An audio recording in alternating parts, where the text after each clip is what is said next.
The Rise of Africa, the continent, the diaspora, and BRICS explores the relationships that are affecting the global economy right now.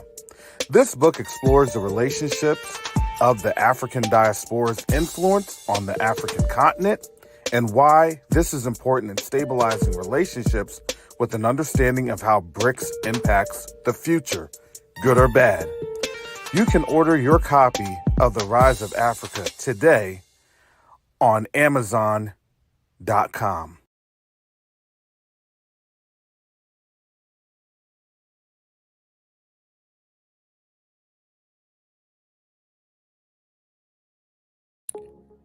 Ready to turn your dreams into reality? Join Karis Copeland and Shar Salasi at the Art of Diplomacy for an exclusive workshop on mastering negotiation and advocacy.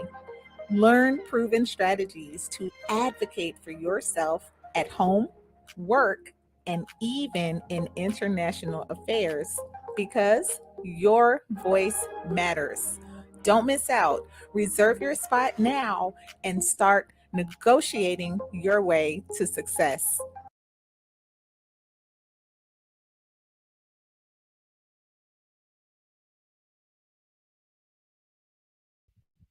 Shalom, everyone. Shalom.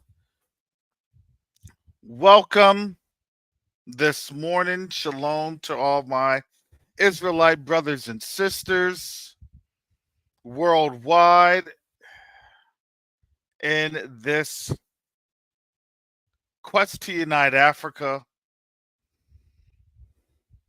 morning. This is an impromptu family. So,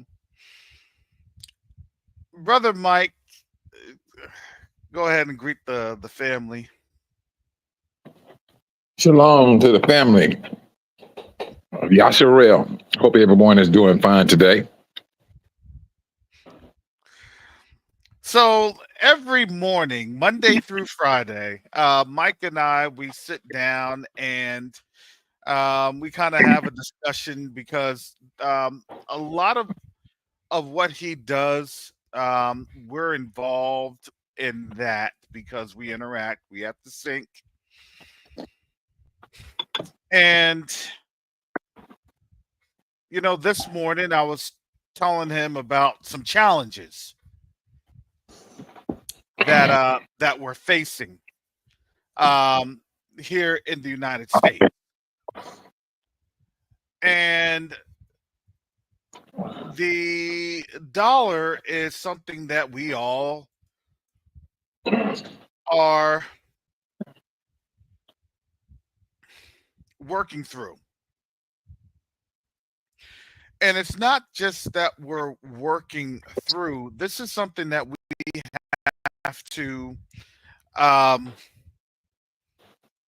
have to go about how we manage the situation of the continent, how the continent sees the dollar, and how we are able to interact with the opportunities that the continent offers. And so, as Mike and I were talking, Mike was like, "Well, we could just do this, or we could just do that." And I'm listening, and I'm like, "Man, we're kind of hamstrung in a sense. Doesn't mean that we're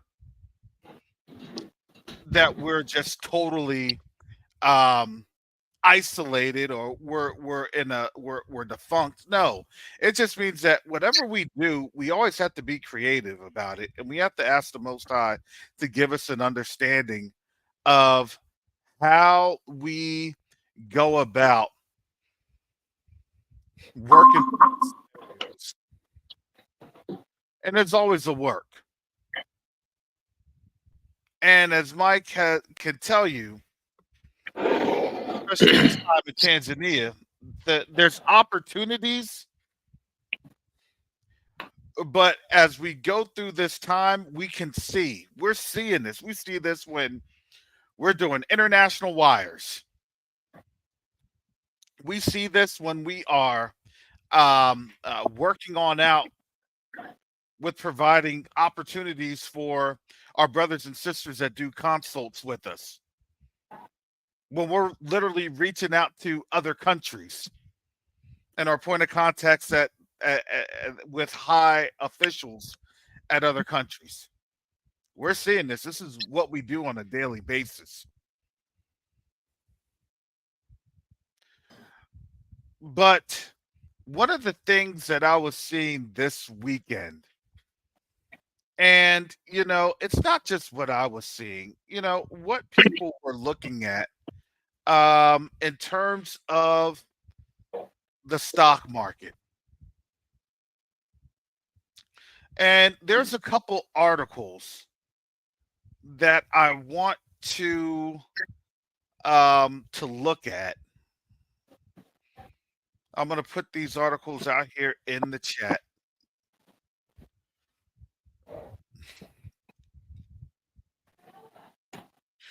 Because if you don't know what's going on, what's happening, then you're not going to be able to be prepared. And these are some of the things that Sister Shar and I will be talking about in the upcoming event, which is the Art of Diplomacy.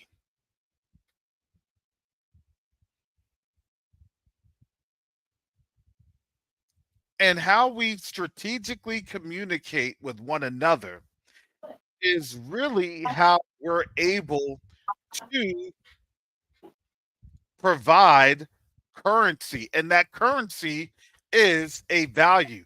It's very, very true what they're doing. They're trying to now reshape the economy to where your currency, your value is based off of how you are able to communicate. I was looking at some videos last night, and there's all of these. You can have passive income, passive income, passive income. Why are they talking about passive income? Well, because here's the reality. You have to talk about passive income when your economy is failing, because an actual, job, the traditional job, is really no longer available. And again, family, let's get if you can help us, especially on Question Night Africa, please like, share, and subscribe. I need to do the little bell thing. We'll try to have these little tools on up here, because the same conditions apply here for Question Night Africa. It's a channel, and this channel offers a lot more than what you're going to see with one particular viewpoint. It's a community channel, but it's not just a community channel. It's a channel that is reaching out worldwide. And that worldwide reach is literally a capability that we don't often realize is a value. It's a wealth.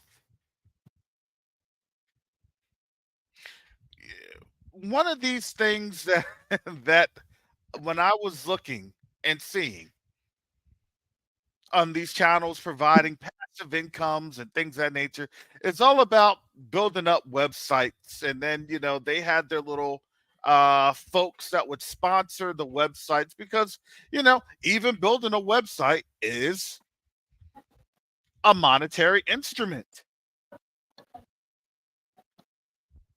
When we ask for donations and support for Question Night Africa, believe it or not, it does cost us to build these websites. It does cost us to get this information on out there to the masses. So what they were looking at in the for-profit arena was then showing, hey, this is how you could be an affiliate partner and you could brand and you can sell things and you can, copy and paste. Well, they don't really tell you the copy and pasting isn't necessarily copy and pasting. It really is. You got to build out scripts. You got to make sure that you're you're appealing to the algorithm, and the algorithm, to appeal to it, is you do not have an opinion. Look at all the if you that's I've about 3 or 4 of those videos. I don't need your opinion. I want you to sell, and your selling is the currency, and your voice. Well, who cares about your voice? And I have to tell you, family, what they're trying to do is they're trying to create humanized bots. Let's get you in this matrix. Your matrix is a digital hashtag because your tag is your publisher ID on Google AdSense, and that's your new digital wallet. And now your currency in your digital wallet is your website, and your website's going to be an affiliate. So the more clicks you get, do you see? It is a circular digitalization, tokenization of a circular economic model. And I'm going to tell you this, family, digital communism doesn't work. Circularization of a non-asset to try to be an asset does not work. And the reason it doesn't work is because when you try to have a transfer of that asset, guess what? Who is going to believe in that asset? If I give somebody a napkin, I use the napkin, but hey, look at the grease stains on the napkin. Look at the ketchup stains on the napkin. I want you to buy that napkin. I need you to click on that napkin to buy it. Give up a value that you think it's worth, because I'm going to tell you all about this napkin. Man, this napkin's been in my pocket. I took it out of my pocket. I wiped it, my mouth with it after I done ate something. Caught some heartburn, belched a little bit. I got all that in here into this napkin. I want to sell you this napkin. What is this napkin worth to me?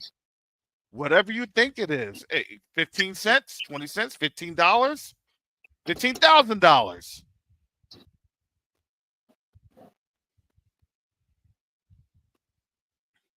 I'm going somewhere with this, family,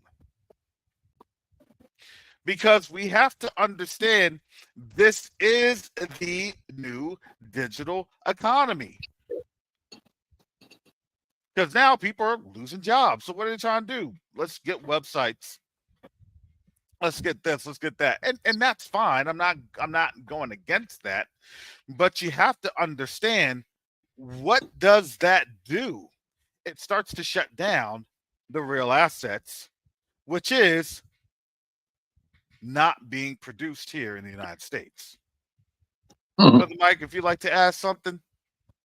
No, you just said it.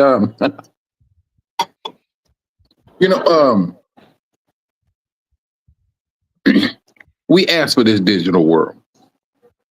I never will forget when it came in. And they was doing the TV. I'm gonna say TV. This when you had back in the day, back in the early 2000s, you had to get this converter box.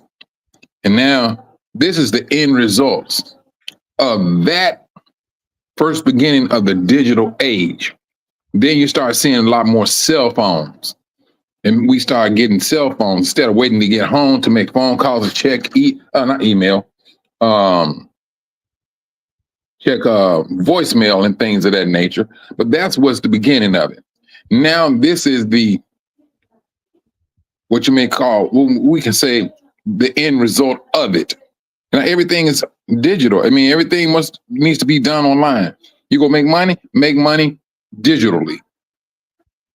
But I still find that still kind of dangerous, though. It's just like anybody can get into your digital account and zero it out. I mean, is that still possible? Everything is still possible. Everything is still Yeah. possible. So I have here. This is from the Brookings Institute. I just posted this in the chat. So, folks, if you want to read that on your own, I highly encourage you. All right. So, the US dollar is the world's dominant currency. However, amid rising geopolitical fragmentation, conflicts over international trade and finance, and populist backlash against globalization in many Western democracies, there is persistent speculation that the dollar status is at risk. This was published August 23rd, and the dollar status is at risk. And we'll go through some more articles. This post explains the role of the U.S. dollar in the global economy and the debate over its future. We're not going to go too much into it, but I want to go over these highlights. How is the dollar used abroad? Governments and central banks around the world hold dollar-dominated assets, usually U.S. Treasury debt, as reserves to manage the foreign exchange value of the currency or weather economic shocks. Dollar assets comprise of about 59% of global foreign currency reserves. The next largest is the euro at 20%. Borrowing. Foreign governments and corporations borrow money in dollars to ensure their creditors against foreign exchange. So basically, they can manipulate it because why? Whatever value is going to be pegged to that dollar, and that's how you get sanctions. Payment. The dollar makes up a large portion of international payments. That's what you get for SWIFT. 58%. We go through that every day. The dollar in trade, the dollar plays a major role in global trade. The dollar is used in 54% of foreign trade invoices regularly. Why is this important? And this is from the Brookings Institute. Why is this important? Because everything that we do is based off of the dollar. Let me go ahead. Sorry, family. I'm going to go ahead. There we go. Everything we do is based off of the dollar. But now the dollar is in a conundrum because I'm going to share this. This is Market Watch. And this is as of today.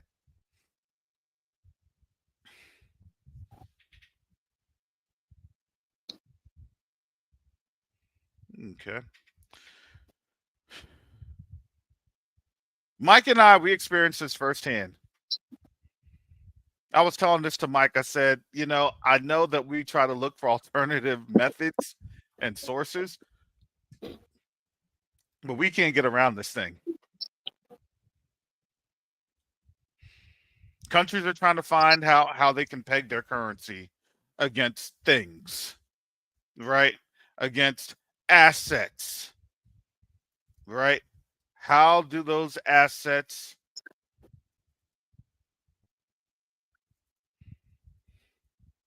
how are they going to be managed?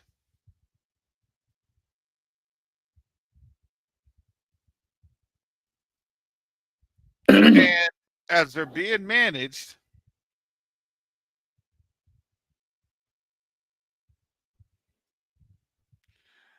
this management is really being mismanaged here in the South because when you are trying your best to circularize the debt, you don't really have any inputs going out. All you are outputs, you just have inputs.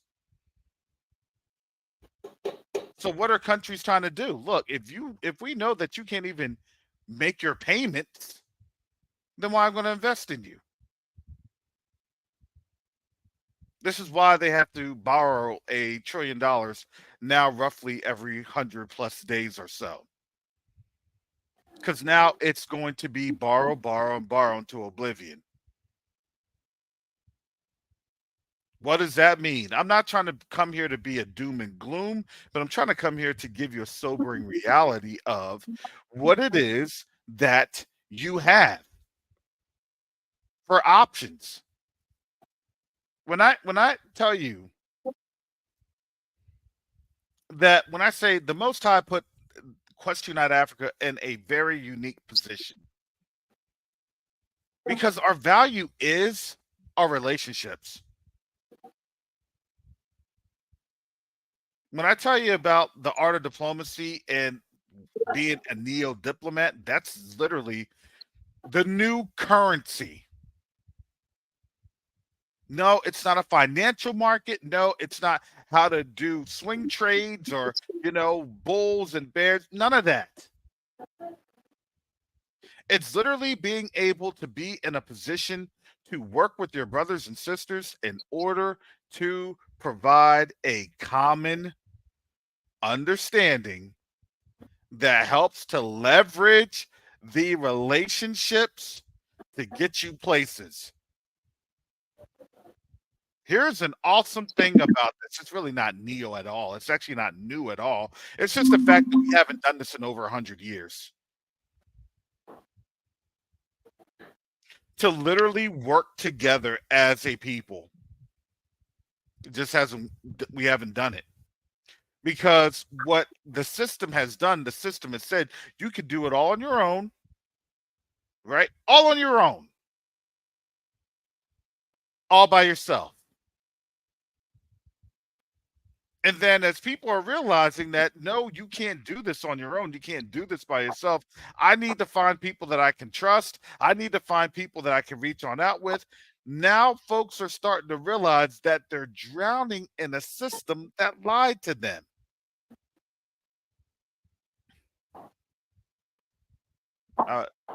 Mike, anything you want to add? Sorry, I've been talking.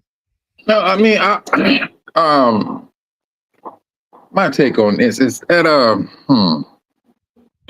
well, we always talked about it, and the financial situation of what's going on. Now it has gotten worse from the last time we spoke of these things, and in depth.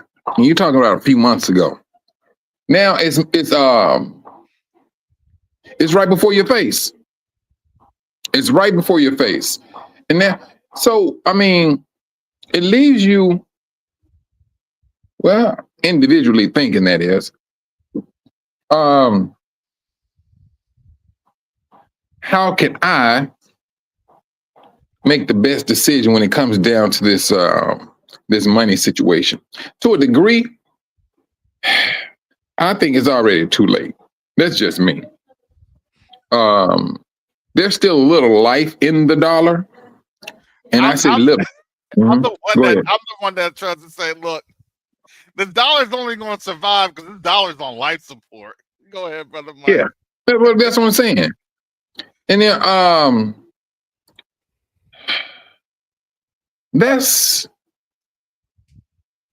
a concern, because no matter whether we you and the United States or the UK or whatever, you still need funds, because the world calls for funds to be moved around. Mm-hmm.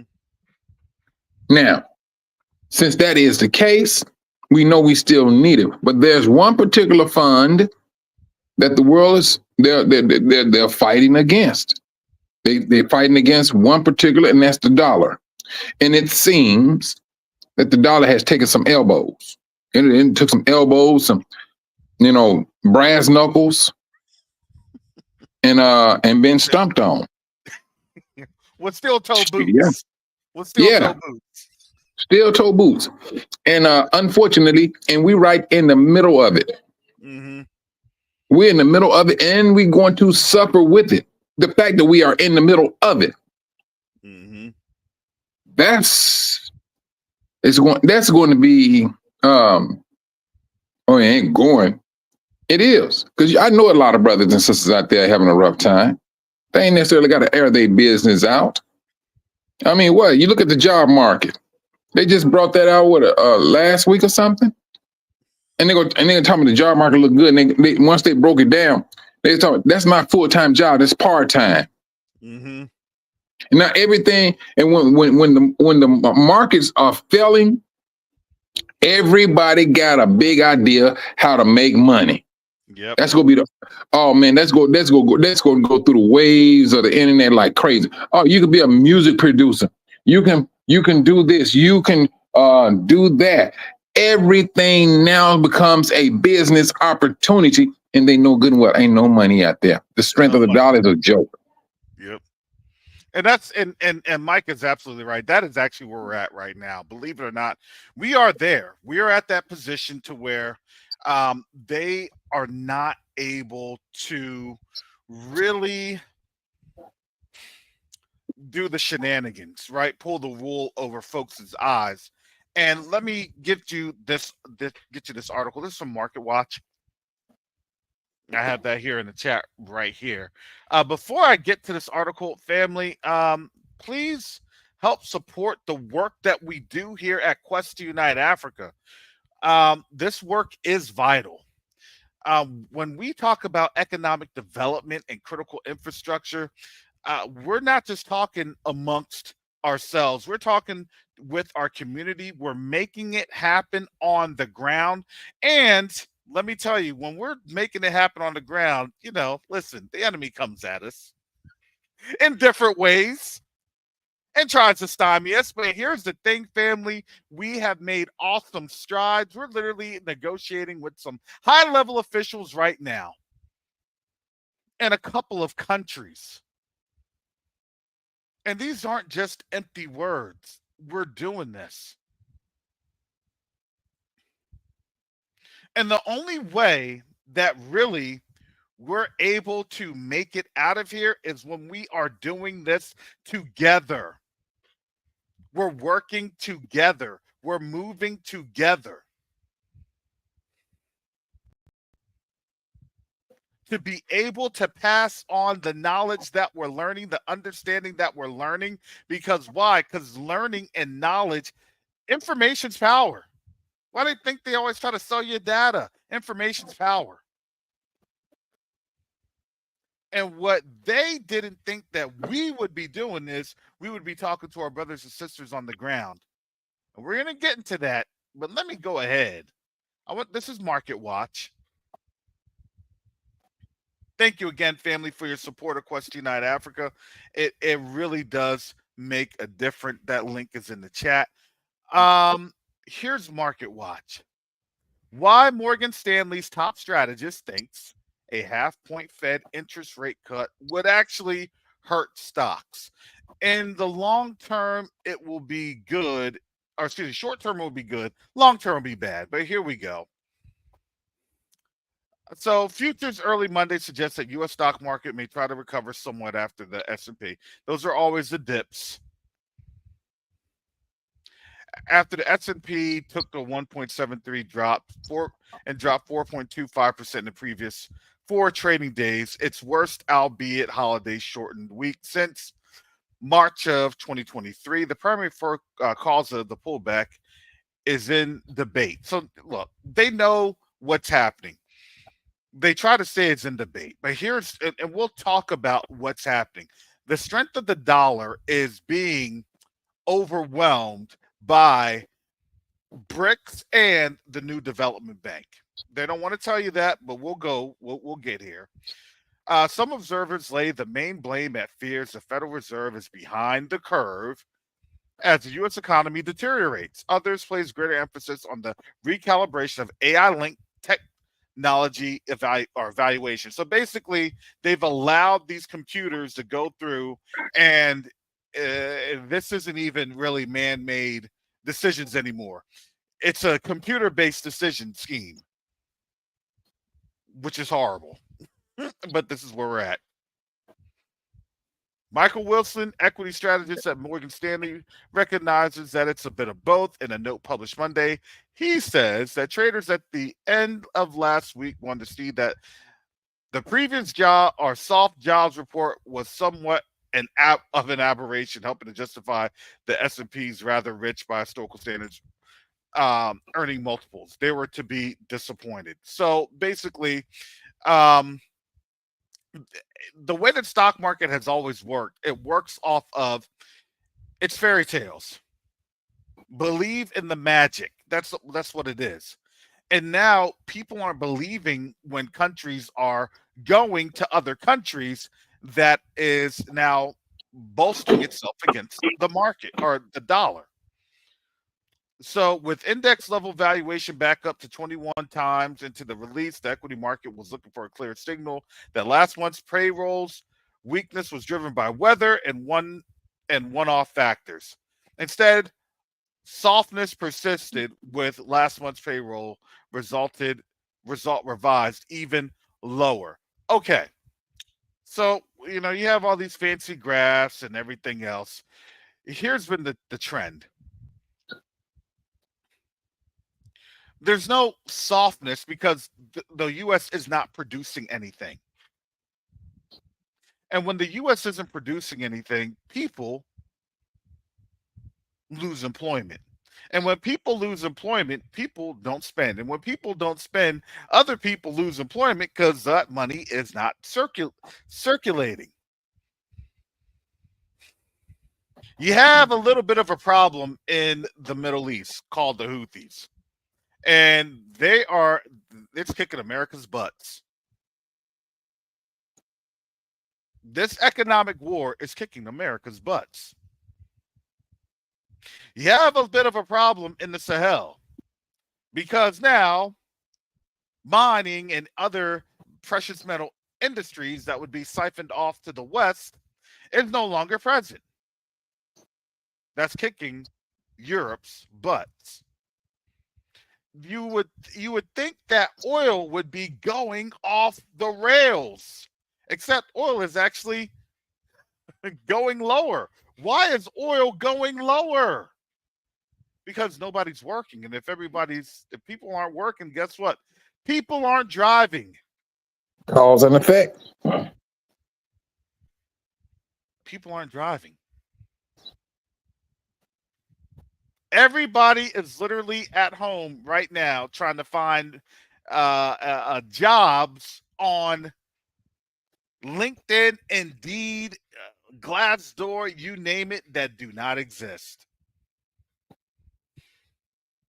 And they're posting AI-generated articles. Mm-hmm. And they're putting a name to it. No, it's the person that posted the article, not that wrote the article.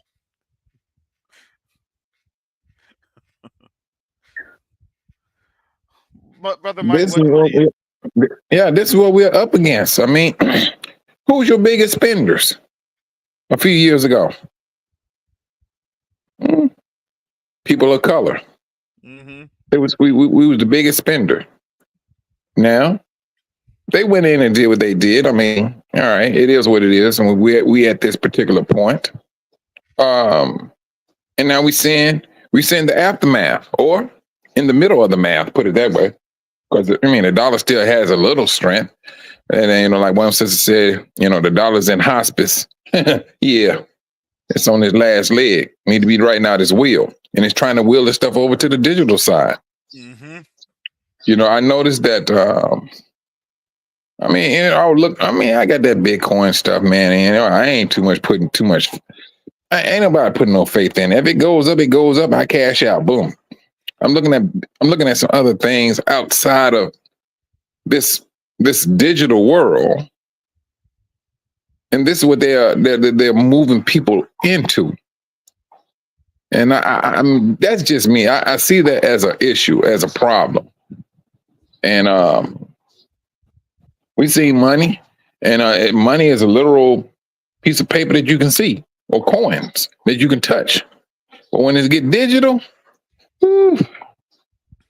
I think that's on a whole different platform. That's just my take on it. And then along with all this other stuff. Now, what are you gonna do? You go buy oil with digital currency now? Is that what the world is saying, Karis? Listen, they're now doing oil and gold.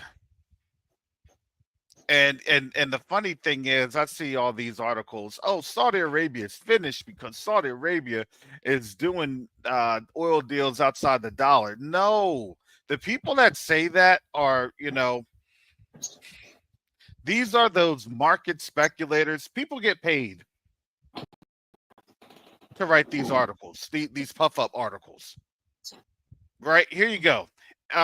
Finishing this market watch story. And now Wilson fears the stock market is increasingly worrying about the same and has begun questioning whether a 25 basis point rate cut next week would be an adequate response to the weaker jobs data. Jobs aren't being created. You know what actually ends up happening is jobs are supposed to ramp up because the Christmas season is actually when, things ramp up. The problem is they had to ramp up the Christmas season in July and August, and people are still losing their jobs. This is a very, very worrying concern with everything. Here we go. However, Wilson has a warning for those equity investors who may think they would like the Fed to cut rates by 50 basis points on the meeting ending September 18th. He says a quick drop in U.S. front-end rates could cause the yen to strengthen further, thus eliciting an adverse reaction in U.S. risk tied to the carry trade unwind. So folks are going to try to move their money to other places. Why is that? Because people are scared now. Yeah, the remote job.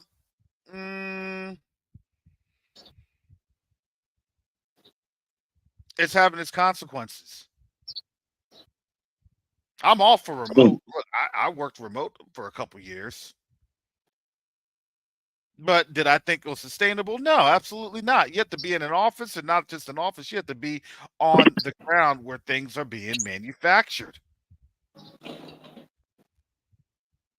Because at the end of the day, there has to be people that are, getting things done in the service economy. This is what it is. It's a service economy.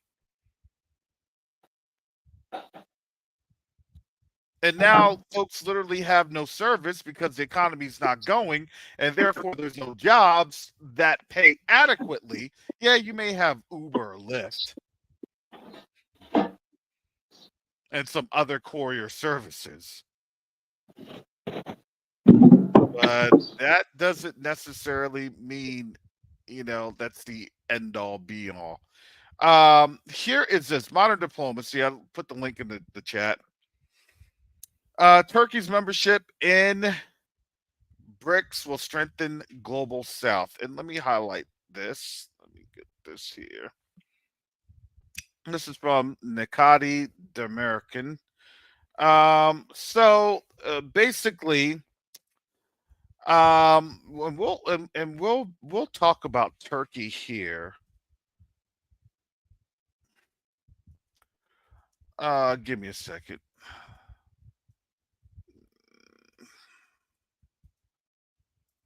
Islamic.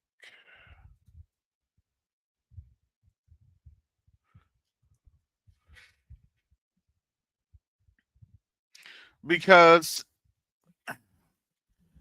if you don't understand, if you don't realize, if it's been lost on you, when we showed you that Brookings Institute article earlier, excuse me, if your country has been leveraged in the dollar, then guess what? That is literally how your country will legislate based off of Western policies. You can't say that, well, I'm not going to support, that Middle East, Eastern Mediterranean nation that's committing genocide and other crimes against humanity, and then say that you're going to do something about it. You can't. Why? Because you're tied to a global monetary reserve that supports those actions over there in the Middle East. And now you're starting to see there's an economic backlash, and that backlash is that traditional members of Western alliances are now turning their backs on the West. And let me tell you, no other country has a bigger implication with what we see than Turkey and BRICS. So let me get to this article by Modern Diplomacy. Um, so it says, when I wrote the article, is it possible to see Turkey into BRICS? Before the BRICS summit in Johannesburg last year, Turkey had no application for BRICS. I highlighted in my article that Turkey shares 5 common values with BRICS countries: union of developing countries, advocacy of multipolarity, union of producing uh, con- countries, union of oppressed and dynamic countries, and that Turkey should join BRICS. Firstly, Turkish Foreign Minister Hakan Fidan's visit to China gave the first positive green light to BRICS. Then Fidan's participation in the BRICS Ministerial Summit was the most important signal for Turkey to join BRICS. In an interview with Global Times, Turkish ambassador to Beijing, Ismail Haki Musa, um, announced that it has applied to join BRICS. It has even advocated that Turkish President Recep Erdogan will attend the BRICS summit to be held in Kazan, Russia on October 22nd. October 22nd through the 24th. Mike, what does that tell you? Somebody in trouble. Somebody's in trouble because now you know with me. Hold on. You're talking about Turkey, right? Joining BRICS, right? Yep. All right. Now let me ask you something. Isn't Turkey part of NATO? Yes, they are. Not only is Turkey part of NATO, but Turkey also controls that little Bosphorus Strait, right? That Western countries need to use to get over to Ukraine. So that has an impact on the Ukraine-Russian conflict. So you know, man, I don't know. I was always under the assumption that NATO was a United States, um, that's their own private army. Am I wrong? No, you're not wrong. How in the world?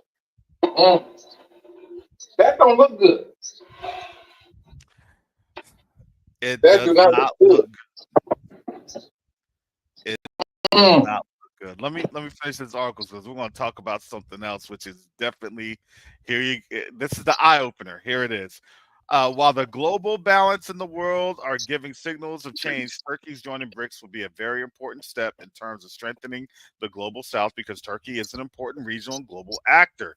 In addition, Turkey has an important heritage tradition, such as the Ottoman Empire, which was a global actor in history.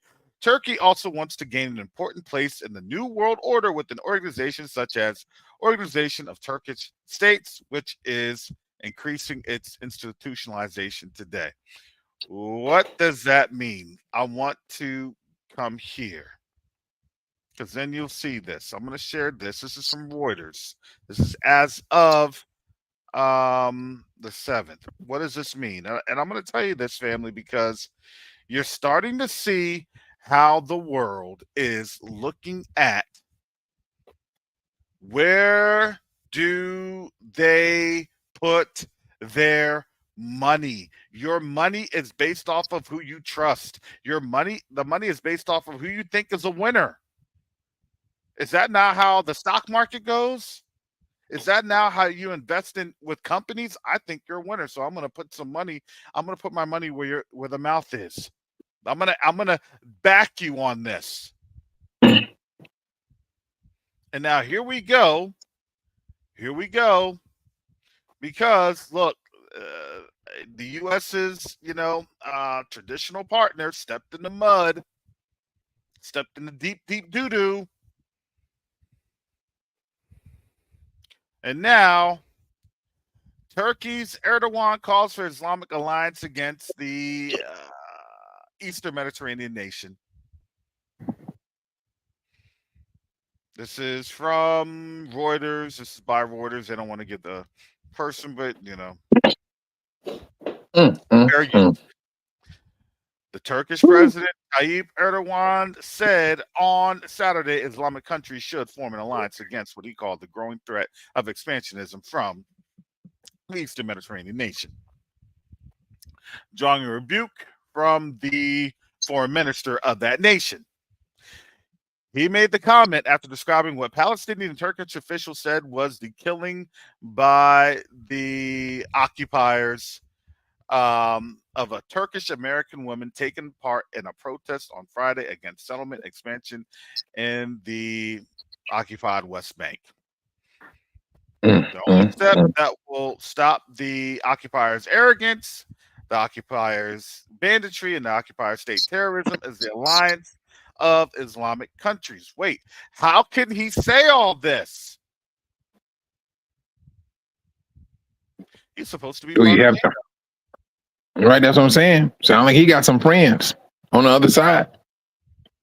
Sound like Obadiah to me. Sounds like Second Esdras to me. But what does this sound like? This sounds like this is going to be a global catastrophe of the financial systems because there is now an issue of stability. Now countries are going to be scrambling. What can we do? What can happen?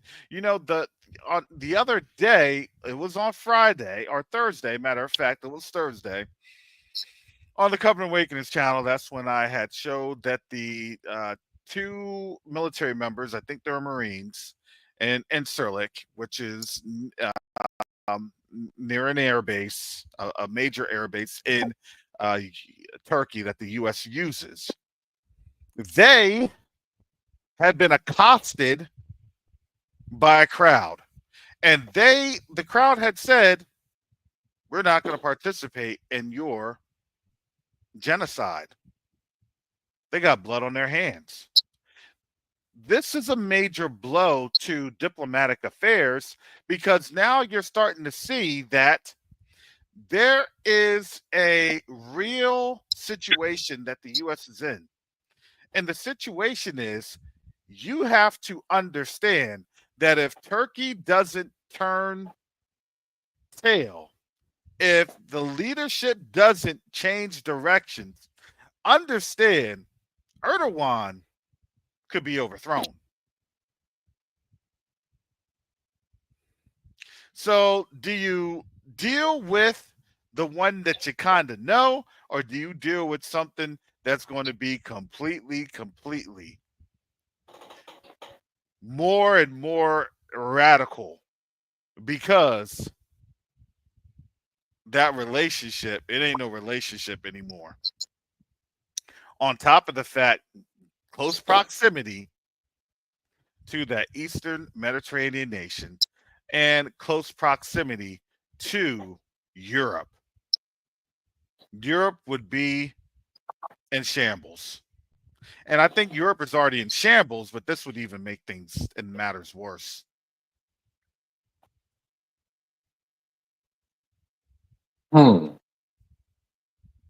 What say you, Brother Mike?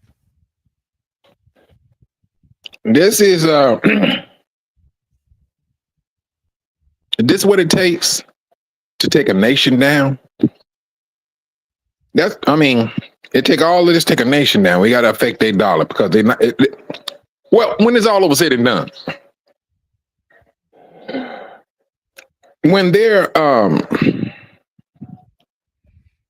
well, that ain't gonna matter. It's already since October of last year when they started that nonsense. Here we are. We almost a whole year. And go ahead, Mike. Go ahead. Yeah, I mean, almost a whole year from that time they started this shenanigans, and now they didn't went. They didn't went in. The world has went in a little bit deeper. That I don't think they can imagine what type of situation that they are in. But with the arrogance, I mean, it would appear that they think they're about to pull up. They're gonna come up out of this. Mm. I'm just looking at all these other countries. But how many countries do they have it up on the bricks now? Okay, so BRICS is no longer accepting memberships, quote unquote, for the near term future. However, the new development bank for BRICS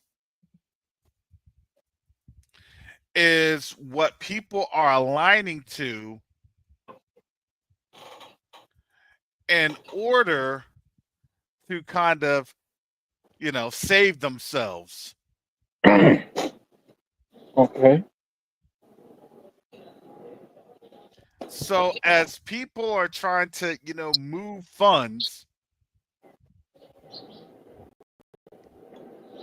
those funds are now then being they're going to be utilized for different projects. Well, but let me ask you something. Mm-hmm. So the World Bank, what is it governed by? Is it the U.S. dollar or what? It is. It's governed by the U.S. dollar. Same with IMF. Oh, Yes. oh. Yes. Absolutely. So you'll knock a whole lot of countries down with that if you take that down. Exactly. So what's going on? Let me kind of share this here. I'm gonna also put this on in here because these are some big statements that's happening. These are big statements that are happening, and give me just a second, family, because I have two tabs on up. It will not like my laptop won't like me. All right, so I put this here. This is from South China Morning Post, I think. SCMP. So this is the opinion piece from Maksud Mamadov. How Azerbaijan's strategic reach for BRICS will benefit China too. Baku's strategic position and aspiration to diversify its economy aligns with Beijing's vision for Eurasian connectivity. Why? Because everybody has to connect to Europe, and Europe is trying to connect into the global south, and the global south is becoming the new global positioned dominance that all rides and hinges on the control of Africa, and we'll get into this.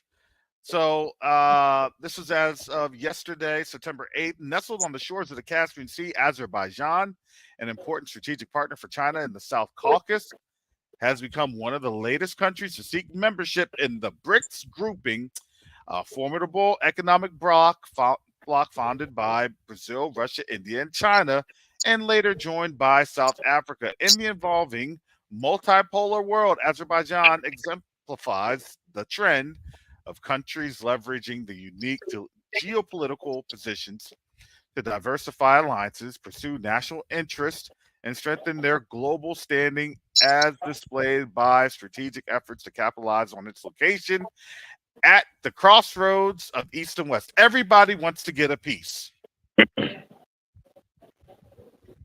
Is that what it sounds like to me? Does that sound like to you? What it sounds like to me, Brother Mike? Yeah, so they're trying to stay afloat. They're trying to maintain their position, their power. But somebody got to lose. You just ain't gonna be thinking you're gonna have the power that you think you have right now. They already saying they're gonna lose a measure of power. So it seems like that they're fighting to get as much of a percentage of power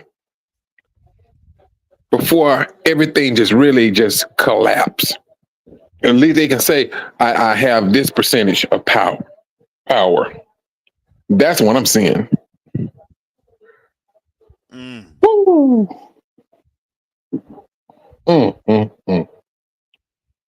And it's affecting everybody. Yep, it is affecting everybody. Let me continue to read this article, because here's some juicy things.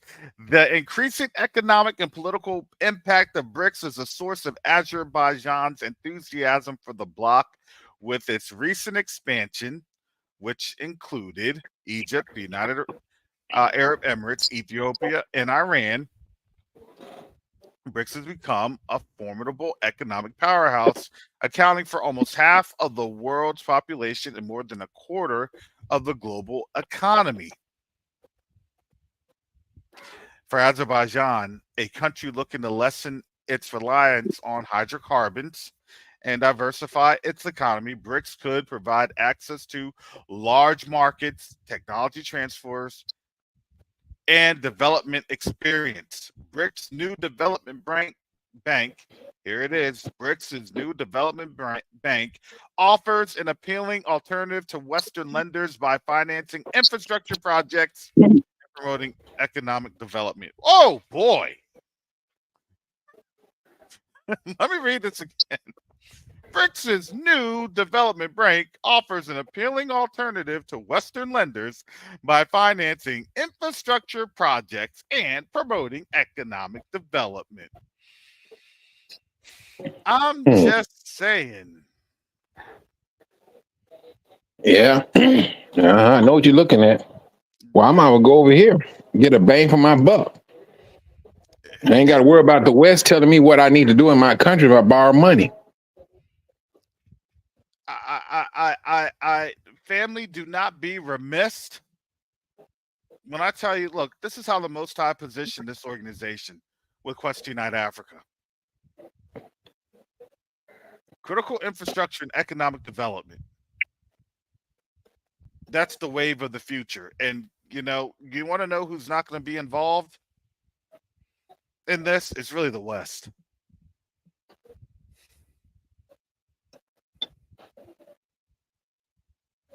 When should the West have been involved in this? In my opinion, probably 2 years ago.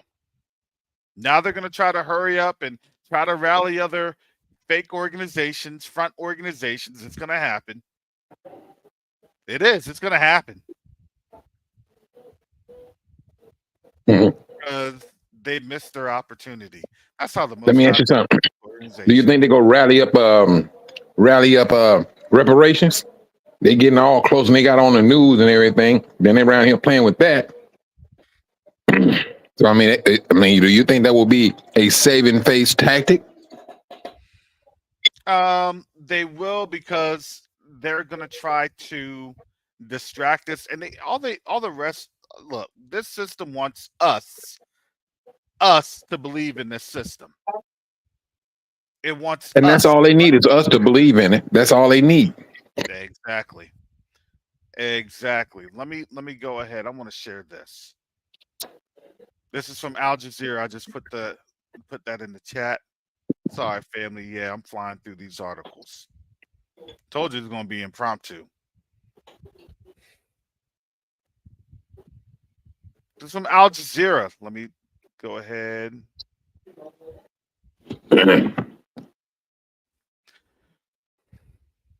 As China, Africa woo each other. This is from what day was this? Who gains more? It's complex, say experts. This is from an article, September 6th, by Shola Lawal. And this is about the China-Africa Summit. African leaders applaud Xi Jinping, President Xi Jinping, at the forum on the China-Africa Cooperation Summit in Beijing.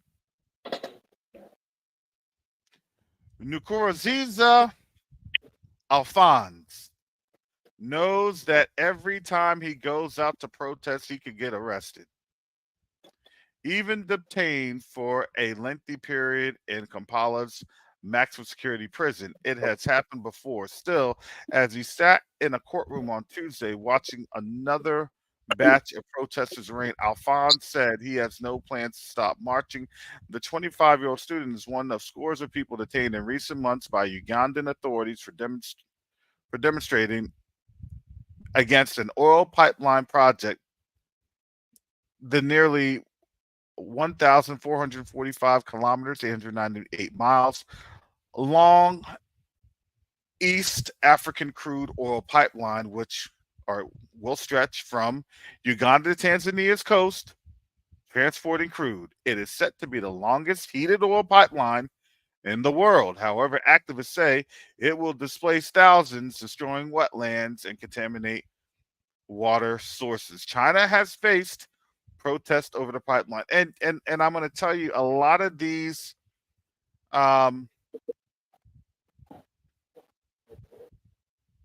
a lot of these folks that do protest, and I'm going to be very very frank with you all, they are Western backed,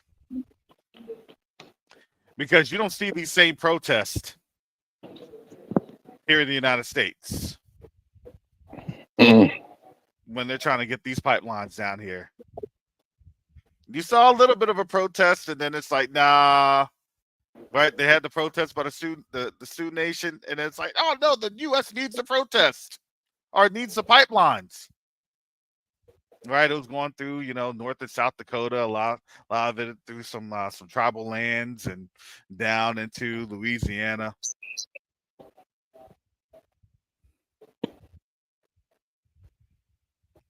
And then there were people, well, we shouldn't do that.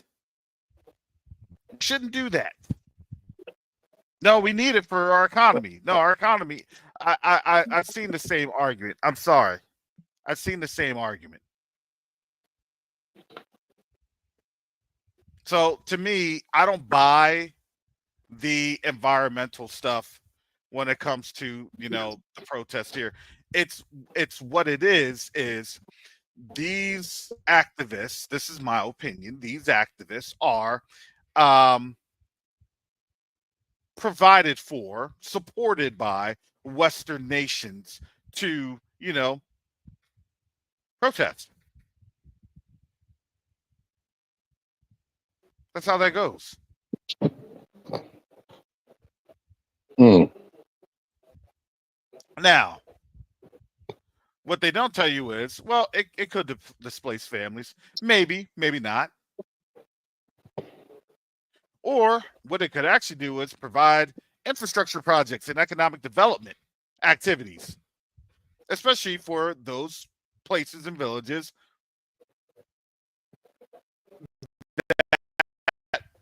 the pipeline goes into. It provides for jobs. For what? For the pipeline to continue to go. If you grid it off right, it provides opportunities for other infrastructure projects, other refinement capacities and capabilities. The only thing that I don't like about this is that China has faced protests over the pipeline. State-owned China National Offshore Oil Corporation, CNOC, is licensed to drill the oil alongside French petroleum company Total Energies. Several Chinese banks have also funded or planned to finance the project. That's the whole thing I don't like. My question is, why do they not have the African Development Bank or other African-based banks financing this to what? Control their assets. This is what I don't like. And this is a problem to me. Not the problem that they're going through, wetlands and stuff like that. No, because we do that here in the United States. Stop. That happens all around the world. Stop.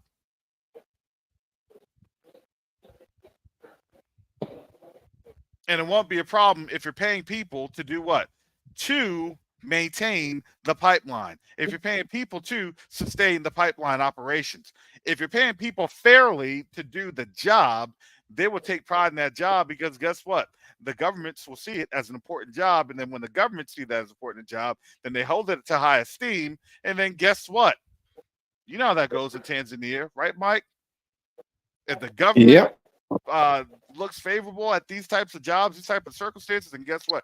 Then everybody wants to be on part of that. That creates Everybody. opportunities. That creates economic infusion.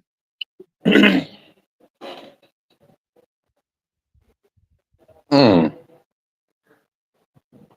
In June, Alfonso's village in northern Uganda will see the pipeline run through it, join thousands across the continent and broad to march in front of buildings of key stakeholders, particularly Chinese embassies. In my hometown, people are already losing their lands because of this. The government just comes and tells them to pack and leave. Alphonse, a member of the Students Against ECOP organization, told Al Jazeera, "We're pressuring China and others because they are the ones that will bring the money for this. China and others. Press the Chinese, but don't press the West because the West are our paymasters." Mm. You see that? Ooh-wee. That understand. Listen, family. I tried to show you the lens of these articles because it's not about China. It's about you have the sneaky European control. Well, if the Europe does it, it's all better. No, it's not because I can tell you about Shell and how Shell literally destroyed wetlands in Nigeria's delta, and how people are literally drinking oil contaminated water. And They Shell made said they made a nothing movie about it. about that. They made Yeah. a movie about that. Hmm. Yeah. And you had literally a Shell company came through and literally beat and killed a couple of villagers that have protested it. Yep. Surely did had them on the run. But you really didn't hear any protests on that one. See, the protest I believe with this one is, is Europe saying, "Hey, East Africa is something that we can't really get into without China's help." And honestly, East Africa should not even have China there. Why can't you have a diasporan company? Why couldn't you have a diasporan bank? Why can't you have a diasporan oversight? Mm-hmm. They See, scared, giving yeah, too go much ahead. power. No, it's that's that fear thing that they maintain. Um, even with China, they don't want to give up so much power to African nations because they may fear, hey, they get enough power, they may kick us out, and call it whatever you want to call it. But this is what these world powers, these countries are doing just to have a power play. But now to have a power play like Burkina Faso, Niger, Mali, no, that's the type of play they're fearful of. Those Mhm. plays, no man, please. When you talking about taking power, and then you have three, well, then about four countries. Like, no, we don't want to deal with the West, ECOWAS, and all that. I mean, yes, but then at the same time, you just may have China come in there uh, and play whatever role that they're going to play. But at the same time, I got to ask, what type of funds is China bringing to the table? Is it U.S. dollars or is it bricks? It's going to be the new development bank. So now what Hmm. China's doing is they're consolidating everything within the new development bank to be able to then have that in a more, I would say, a more split up world, right? A more multi global, right? Multipolar, the polarity.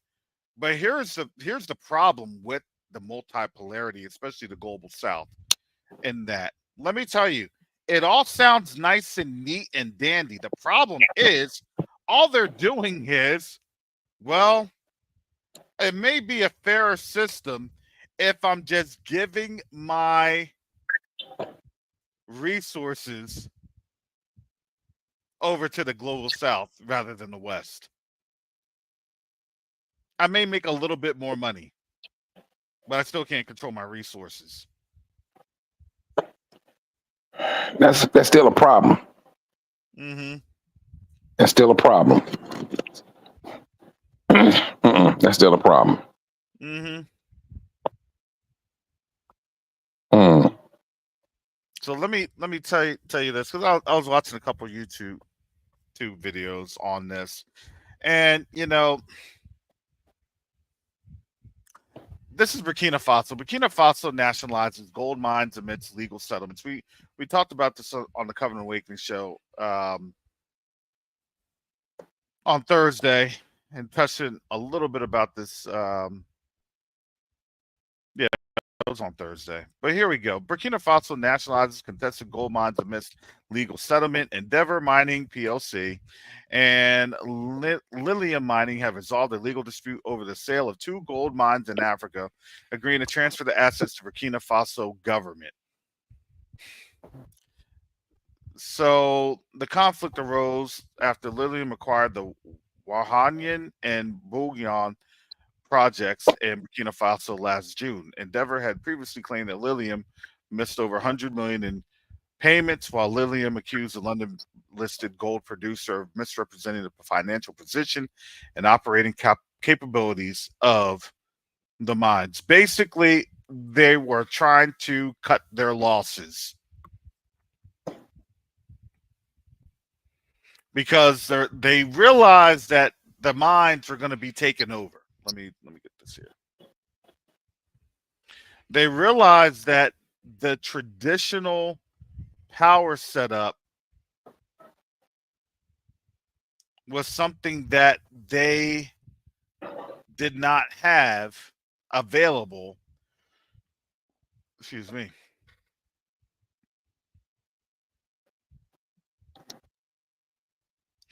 As the ability to control their mining operations no longer had the teeth. Do you understand why these governments were trying to not just keep their embassies, but also trying to keep their militaries? Mm-hmm. Because they're mining.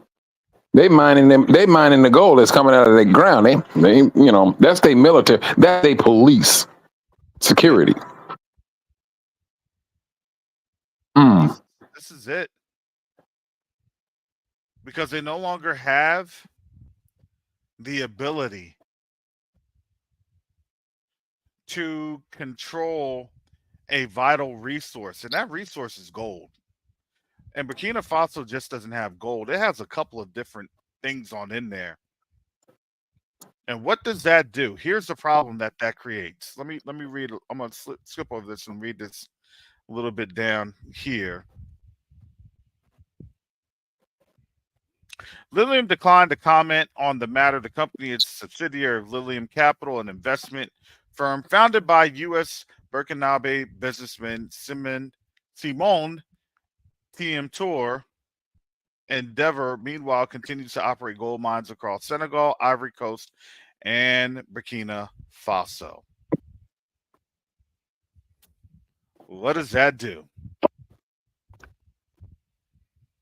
That creates real pressure on these other nations, especially Senegal and Ivory Coast.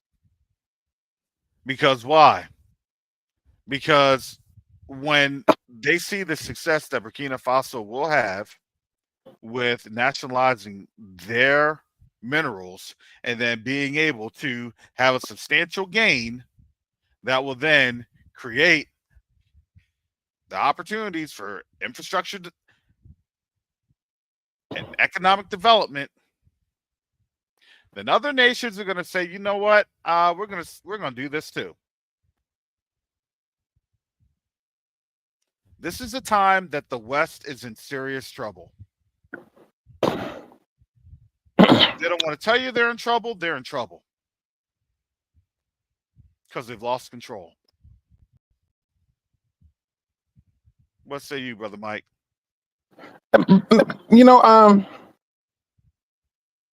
it is said, now I don't know if you can correct me, that the United States sits on a lot of gold. Do you think the reason why they kept on printing money is because they probably was borrowing money against the gold? That's exactly what they're doing. They're borrowing money against the gold reserves, and that's how they would make their money. The gold would come out, go into the West, and the West would have the treasuries of the gold. So even though they didn't want to say that it was gold backed, they would still utilize the currency to have gold. So it's like, we don't do a gold standard, but we're going to tell you what our dollar is worth against the gold. Using a fiat currency to take real currency. I'm going to give you this shoe, this half-worn shoe. Soles all falling off this shoe, but I'm going to give you this shoe for for 1 ton of your gold. This shoe is valuable. Really, what do I get with this shoe? You can get whatever you think you can get. Okay. All right, now, I heard you now. How can we, as a nation, seriously, we can sit up here and talk till we blue in the face.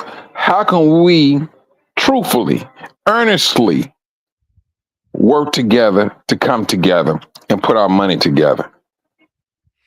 Well, I think we're doing it, and we're in the process of doing it right now. This is why we're able to really work through the diaspora. And there is a mechanism through the African Union that's recognized the African diaspora as a 6th region of the African Union. So we have the mechanisms. It's just whether or not people want to get involved and work together to see the potential of what's been given to us. We are able to do this. The question is, what are we going to do about it? I would argue that, honestly, we're doing it right now, but it's a trickle. It's a trickle. Because why? Because people are still trying to figure it on out. But here's the crazy thing: we don't have time. We don't have much. We don't have much longer for people to figure this on out. That's what I was about to say. It's now the now or never. You got to pull the trigger, or else you're going to be in trouble. That's what I was about to say. Been going at this for what, a couple of years now, and every month there's a turn of events, and their events keep on getting worse and worse and worse and worse. Those days of saying they'll pull back. Nope. The world is saying now there's no point of return on this one here. Now everybody is talking about what's his name? Albert Pike. The United States is done for. So, and then when they talk about all this stuff, so it's leading me to ask questions. What's the whole purpose of the Civil War? When you got nations that are destroying the dollar right before your face, what is the purpose of fighting for a country when your currency is no good? Well, I'm going to say this. When they talk about, well, we're closer to a civil war than had been previously reported. And I would say, I don't see the lie in that. I don't see deception in that. I don't see fear mongering in that. But I do see that that is a desperation. It's always a desperate outcome. I am not as bad as these folks, right? If I, don't lump me in, even though I'm the United States of America, don't lump me in. All that crazy stuff. That's what they were doing in Florida, right? I think, to be honest, you're going to start seeing people throw other countries, or excuse me, other states under the bus. Hmm.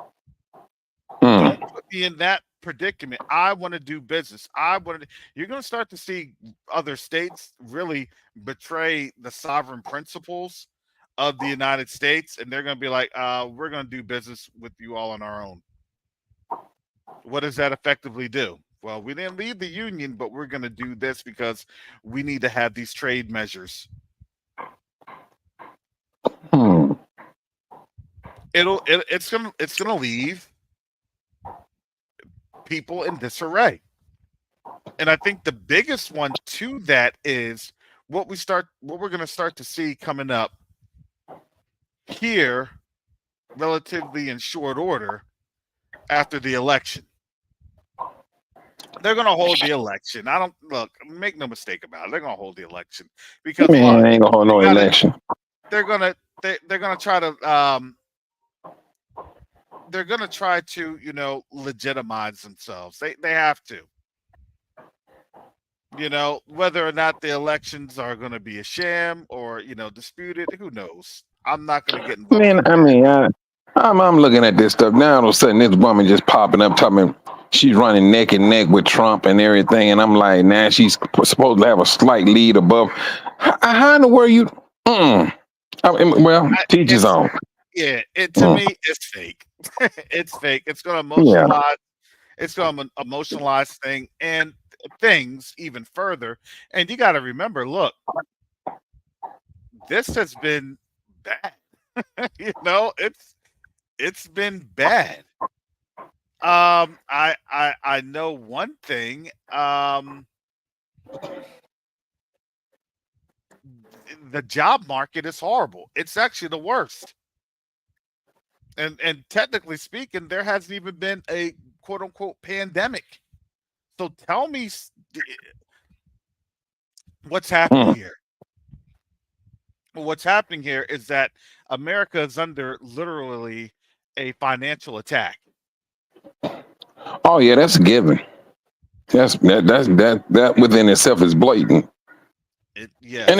you know, and we could talk about it, but then at the same time, people could see it themselves. Yep. And you still got some individuals that'll still keep their money right there in the 401k, and then they let you know we've been attacked monetarily.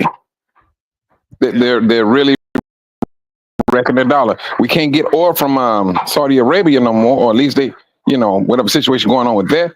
Then Turkey just did what it did. I mean, what? I mean, they're kicking the west side of Africa.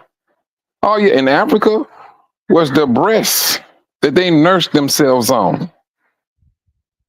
Mm-hmm. All right, you're not my child. You need to go find your own mama. Mm-hmm. And that's what's happening. And so now they can't take it. They cannot take it. And so, I mean, now they're making all these type of threats and things of that nature. And when this stuff is somewhat kind of quiet times, um, and then the winter time is coming. What is this? September, October next month. I really want to see what France is going to be looking like when it comes down to their heat. You know, that right there. I mean, they feel that hawk coming around that corner. You ain't got, man. If you ever want to be cold, stay inside your house when it's cold outside. It's even colder inside of your house. You brought up a really good point, Mike, because here's the funny thing.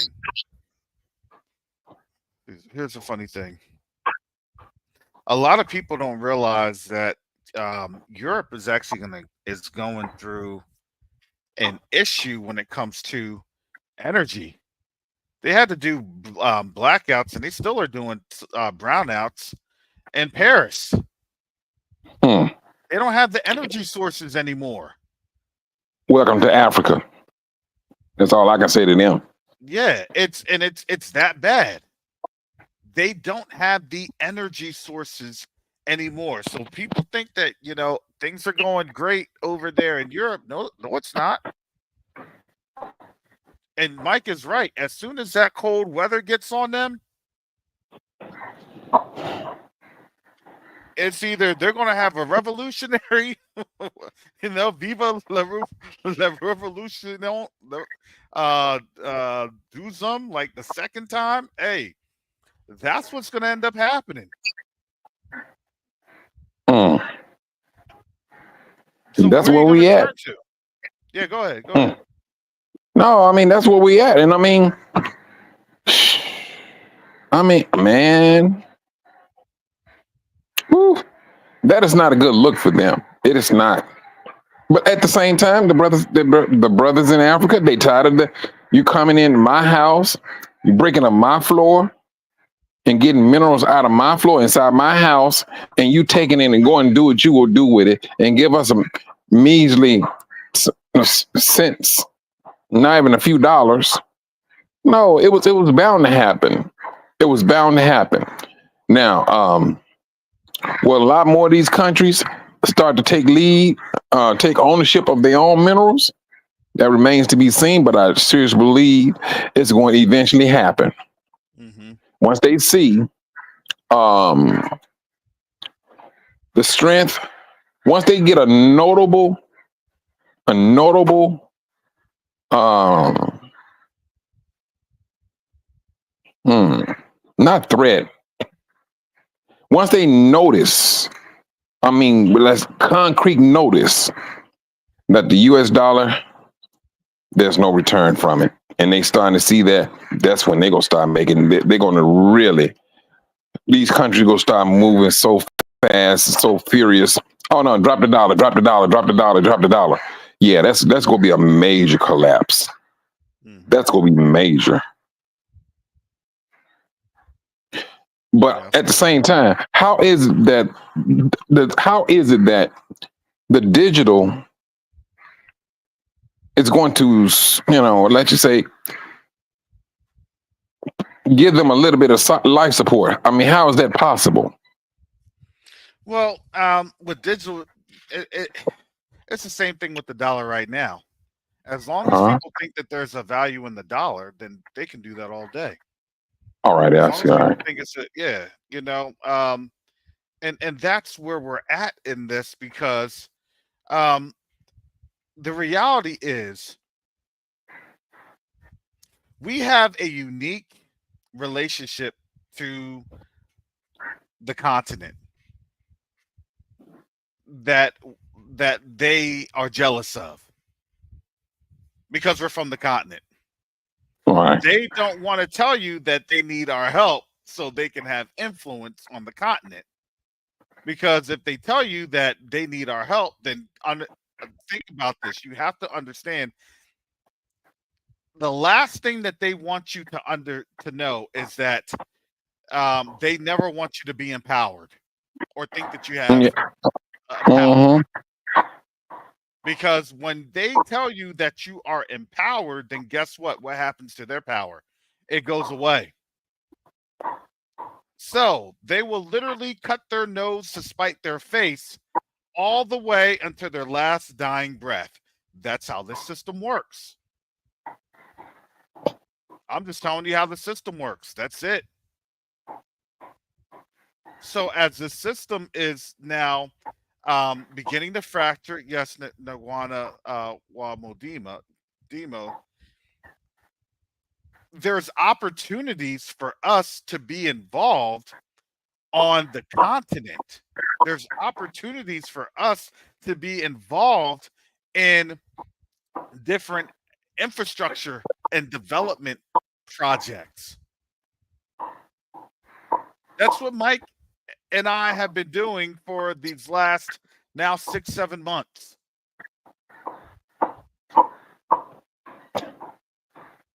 And we have had favorable engagements with our brothers and sisters on the continent. But what does that mean? That means that the opportunities that are provided for us, we need support to be able to bring those opportunities to you all for completion. We have the skills. We have the knowledge base. But really, we need the willingness from our people. And it doesn't help our people when you hear, oh, well, we're not Hamites and we're not this and we're not Africans. Okay. But I guarantee you, if Africa has a job and you're sitting here starving because grocery store shelves are going to start looking real empty and they're going to start getting real bare when people aren't working, the robots aren't going to be keeping up with the with things forever. Oh, they'll start to change their mind on opportunities in the continent. Because you want to know why? Who will go there first? And this is sad because I'm going to tell you who's going to go to the continent first for opportunities.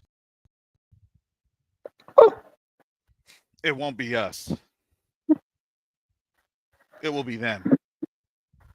Yeah, off the top, and they already doing it. And they're already doing it. They're already doing it. They seeing what's happening. Yeah, they doing it. They doing it about boatloads. Yep. They're already doing it. They're already telling you about, how they have $1 million homes that's, they only have to pay fractions on the dollar for in Africa. Mm-hmm. And the house is paid for. And the house is paid for. They're already there. They already understand the opportunity. Here's the problem that they're encountering. They're encountering that their ability to do business with one another is now becoming very fragmented because now they don't have a union of trust that they once had because now they're all very distrustful of everyone, including themselves. And I'm about to say, that's something that they brought up on themselves at the same time. Yep. So now they're very, very disjointed. I'd like to say that we're becoming a bit more empowered because we're becoming more like-minded in terms of the ability to see our brothers and sisters on the continent manage their resources.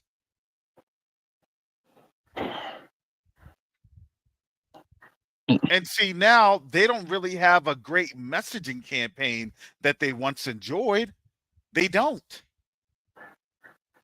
They can't utilize that messaging campaign that they've enjoyed for centuries. It's not there anymore. So they don't really have that popular support that they once had because now they have a very big monkey in the wrench with BRICS and the global South.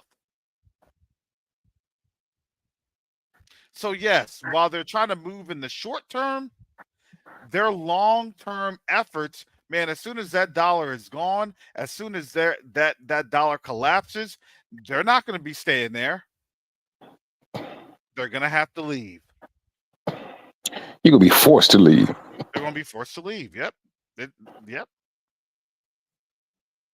They're going to be forced to leave. And when they're forced to leave, well, what happens to their assets? So their assets are going to be confiscated. They already know that. Who's going to stop them? No Western nation is going to be able to stop them. No.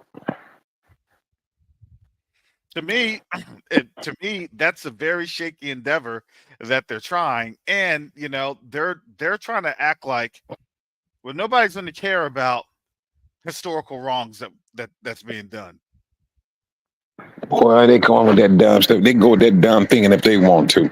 That wasn't me That was my ancestors. I had nothing to do with it. Yeah, right. You still They profiting. just left me the money. They just Exactly. left me the money. You know, jeez. Okay. And they're not getting that nobody's going to care about that excuse. And they're Mm. because see the thing is they can use that excuse against us. We're in captivity. There's nothing we can do. There's nothing we can say. This is their stuff. We're in captivity. Boy, oh boy, you go over there. Try that excuse if you want to, especially if you have a country that's crumbling. You ain't got no economic activity. You don't have any military. Has anybody asked themselves why they haven't been able to get their war started or provoked there in Taiwan? Why Russia hasn't used that nuclear option that their citizens are screaming about? Because here's the thing, these nations, particularly China and Russia, understand that it's always easy to defeat your enemy. It's always easy to defeat your foe when your foe has literally ran out of money. Can't put up a fight if you ain't got no funds.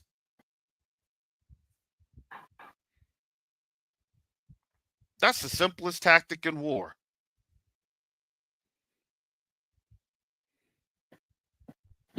And Europe is about to go through some really tough times. To me, I see that in the next 120 days, Europe is going to go through trouble, and it's going to go through even worse trouble, and you won't even hear anything about Europe. We haven't even touched in on France and how France was trying to do their little fake coalition. We haven't even touched in about, how Germany's trying to go far right because why? Because they're trying to control their resources. Because they just can't cover the losses for Europe and the EU. They can't cover the losses. They're all going broke. And Russia and China are just sitting there. So if you can't pay for your armies, if you don't have a credit card, because traditionally they're trying to go to China to get funded, and the funds aren't coming there from China, well, what's going to end up happening? You're going to do what? Tax your people into oblivion? That's not going to be a viable option.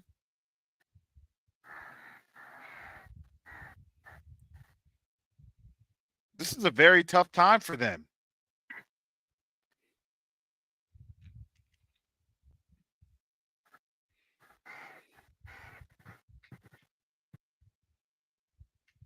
So these are the conditions that we're at. Look, we got to build together.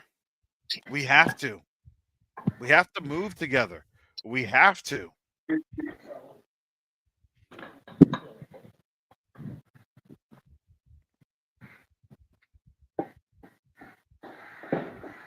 This is how we are able to help support our brothers and sisters. Because when we support them, guess what? They support us. Mike will tell you, he sees that all the time. They want to support us. But here's the crazy thing. They don't even know how valuable they are. Not one red cent. Because they get told a lie. It doesn't matter lie. Oh, you're not this lie. Oh, you're not that lie. Oh, you're doing too much lie. Yes, family, they get told a lie too.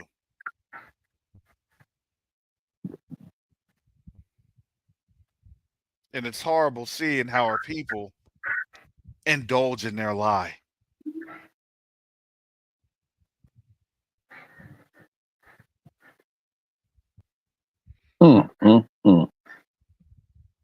But I would say this though. For a slight number of them, they're waking up from it, and they're starting to recognize who these people really are. They're recognized, but at the same time, they still don't know what to do with the resources. I mean, some of these villages be throwing gold around like it's rocks, because you just can't take it to a refinery. And if you take it to a refinery, they report to the government. And then if they make this threat, then they truthfully, they end up giving the people free gold. Because they lack that back, and they lack that trust of brothers to do right by them. That's what I have seen. Mm-hmm. And it's a pretty sad predicament, because these brothers and sisters, they just do not give up land just like that. Trust and believe it's going to be a process. If they talking about giving up some land, you better believe it's going to be a process. Mm-hmm. They're just not going to give up their heritage like that when it comes to land. But these Europeans, they're trying their very best. They are, especially in Arusha. When I say, I mean, this is the time. It's been a moment. We should have been working together a long time. I know we're saying we're getting started. We've been having knowledge about this for a moment. Things have been turning out the way a lot of brothers and sisters said. Now, this is what's going to happen. That is going to happen. We heard a lot of brothers and sisters say this. Teo Ministry, Covenant Awakenings, Sister Shonda. And things have turned out according to scriptures the way they said it was going to happen. What else do we need? Something blatant right in front of our faces? Truthfully, we do not need it. You see that the Most High is woken his people up. Now it's time for us to start taking heed and putting it to action of what we know that what we need to do. Now, we can't necessarily blame this on the Most High, saying that his people are destroyed due to a lack of knowledge. When you have full-blown knowledge and yet you do not act upon it, there's no one you can blame. You have the knowledge, or had, but you chose not to do anything with it. We are at that point. This is what we're doing. That's the whole purpose of brothers and sisters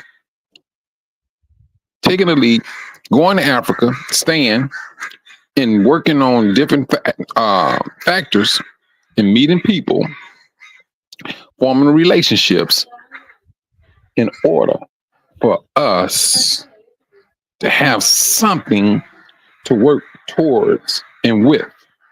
That's the thing. Oh, what's up, brother? How you doing? And that's the thing. We need to start doing that a whole lot more and a lot heavier.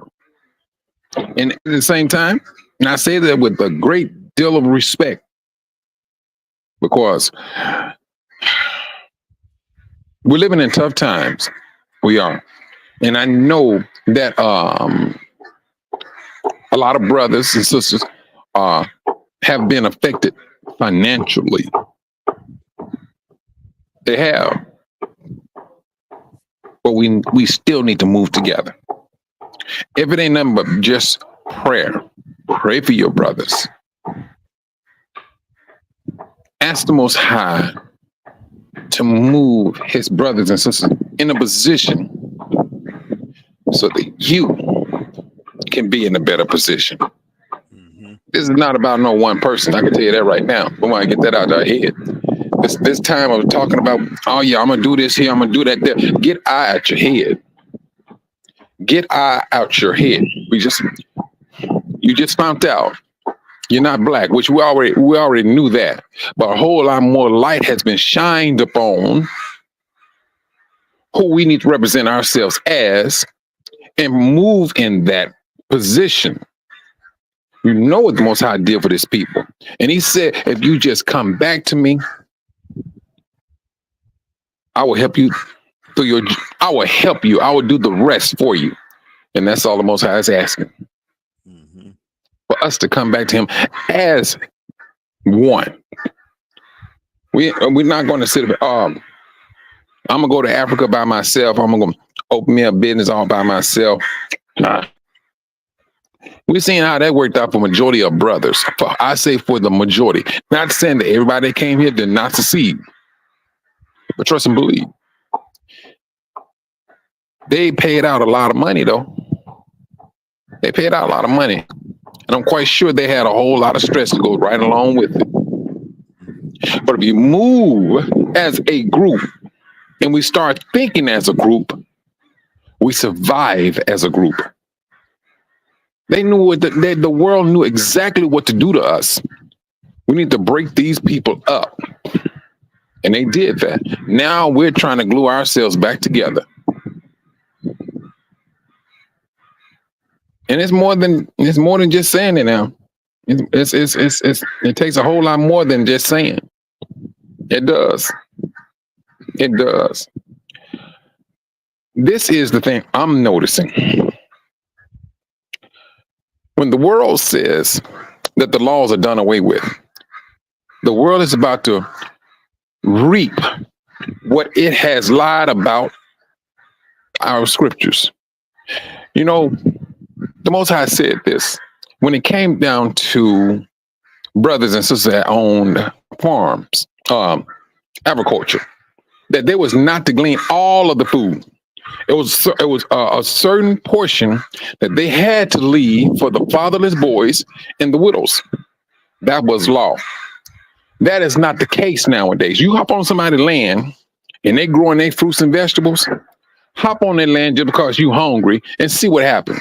You will get some pew-pews at you because they do not practice the law. Now we go really understand why the Most High said, follow these laws. If we was following these laws right down to this very day, not one of our brothers and sisters would be hungry. Not one. The Most High had everything lined up for us. Let's realign back to the Most High, to these laws. So everybody will eat, be satisfied, and nobody will not have a want. We got to come together. That is absolutely a must. You've seen what the world is trying to do to us, just in the United States, in the EU, South America, because you are a special people to him. And we are being affected right down to this very day. If you want to, when your stomach starts growling, then you're going to understand exactly what I'm talking about. This is where we at. When these brothers said, we got to move as a group. That may go in one ear and out the other, which in essence, it needs to go in that ear and stay within that ear, where it's just bouncing around in your head. And the more you start to understand that, the more you start to move as a group, which the Most High want us to do. He said the two sticks are going to come back together. That right there's the clue. You must move together. And this is where we at. I'm serious. This is where we at. Dangerous times. United States Civil War with a World War III on top of it. What, brother? Let's just say hypothetically speaking, that the world Civil War do pop off, and everybody and their mother know this. You know for a fact we gonna be up under attack, as if we was in the civil rights days, and you very well know this, that your sons will be the number one mark, that your daughters will be also that number one mark. Black men, black women, every last one of us will be for a mark. Because you're getting close, we are getting closer and closer to a day where there will be no law. Do as you will. That's what Satan's system is trying to push in. And he's doing a good job at doing it.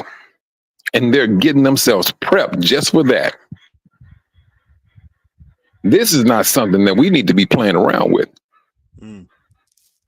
This is it. These nations are lining up Turkey is out for Turkey. China is out for China. Mm-hmm. All these nations are out for themselves. Brothers and sisters, we need to be out for ourselves right now. We need to be doing that like yesterday. Mm-hmm. This is not no joke. Mm, man. All right, brother Mike. Mm, yes, sir. I'm gonna probably leave that as final comments because I got some things to do. It's supposed to be my day off now. Yeah. Yeah, but thank you, family, for carrying with us. For those that are in the Atlanta area, again, the Art of Diplomacy event will be on Friday, September 20th from 10 a.m. to 3 p.m. You can go and register for that event. I will post that link here. Uh, Give me just a second. I'm posting a link. Gotta find the link. Oh man, I got all these emails. And if you'd like to support the book, The Rise of Africa, which is very, very timely, considering today's situation, I'd encourage you all to purchase that today.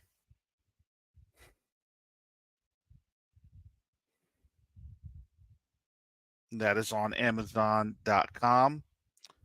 Also, help to like, share, and subscribe to the channel for Quest to Unite Africa. Because this is how this economy is going to work. We're just learning how to do this together on our own, something that really should be second nature to us. But they did a great job of destroying how we interact and do business with one another. We got to definitely be able to take that back and learn from what not to do so then we can do better. And we will do better because it's the Most High who's bringing us all back together. Hallelujah. So with that said, family, you can find me tomorrow on Covenant Awakenings. You can find Brother Mike here in a few hours at noon Eastern Standard Time here on Quest to Unite Africa with the African Logistical Agency. And again, thank you for this impromptu 2-hour live on Monday. But we had to just, get some things off of our chest. So again, family, thank you again. And with that, shalom.